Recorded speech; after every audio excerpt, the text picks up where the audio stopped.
Welcome back. Brett Kennedy here, Juice Feaster on all the social media platforms, and I am on a mission to cleanse, regenerate, and transform 1 million people with the magical powers of juicing.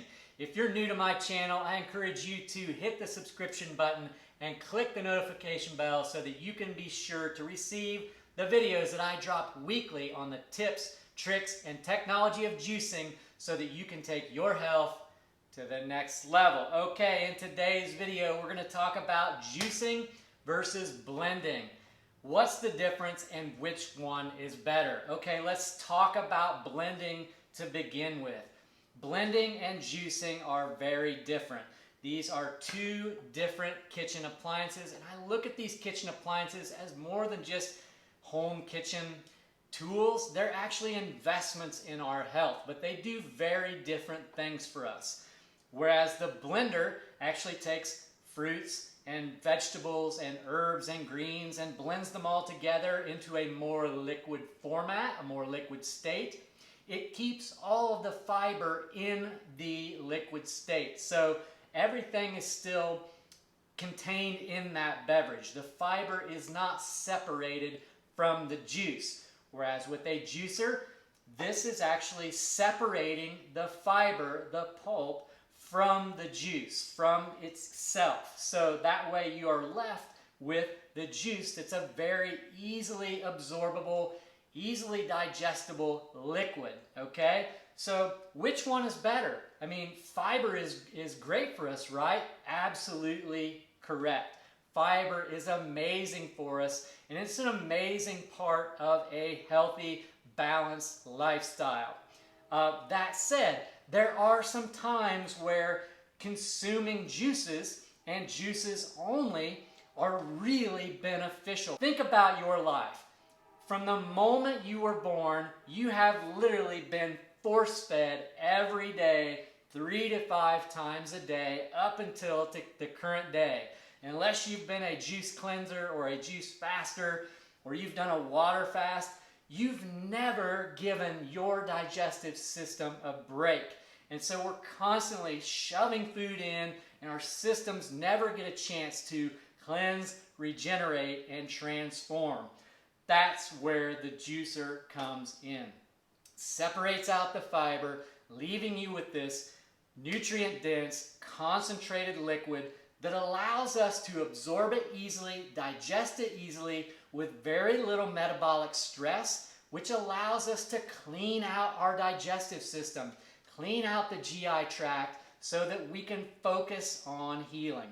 The juice really doesn't heal us. The smoothie doesn't really heal us. We're merely creating conditions optimal for our bodies to heal themselves. They do the work. We just have to give them the opportunity to do so. Now, that said, if you do not have a juicer and you only have a blender on your countertop, can you make juice? Yes, there is a way that you can make juice using a blender. The way that you do that, you put all the fruits and vegetables, herbs and greens that you're interested in consuming as juice, blend them all up. Sometimes it might take a little bit of water to get them into that more liquid state. Then you pour them into a nut milk bag and squeeze that juice out of the nut milk bag, leaving the pulp behind. It's messy, it's time consuming, it isn't exactly the same as the juice that you get out of a juicer. However, it is separating out the pulp and the fiber, which is what the juicer does. Now, the downside of doing it that way, outside of being slow and messy to do, it actually, by using the blender blades that spin super fast actually incorporate a lot of air and a lot of oxygen into the smoothie-like liquid that you're going to be squeezing out. And the problem with that is that air and that oxygen oxidizes the nutrients in the juice and in the smoothie.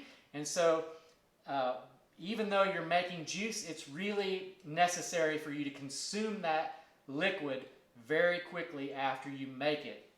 Whereas with the juicer, especially a slow, masticating cold press juicer where the blades and the auger spin very slowly on the order of 100 RPMs or less, that actually eliminates the oxidation. There's no oxidation other than just being exposed to air by being made into juice. So you can actually store those juices made with a juicer and a slow cold press juicer up to 3 days, as long as they're topped up and sealed and stored in the fridge. So those are the main differences between the blender and the juicer.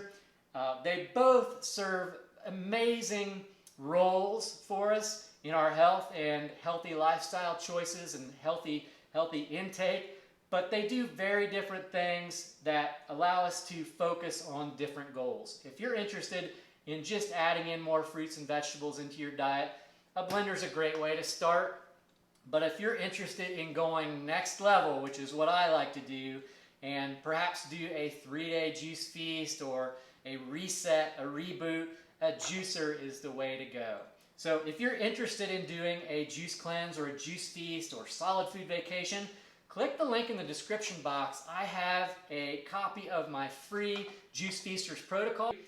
It's the same plan that I use to go 100+ days on juice only, and it's the same plan that I use to lose 25 pounds in 30 days without restricting calories. So I hope I've shed some light on the differences between blending and juicing, which one is better, which one is not, pros and cons, and hope that'll help you better make your choice on what you're doing with your fruits, vegetables, herbs, and greens. So all that said, until we meet again, I encourage you to make lots of juice, drink it all, and stay juicy.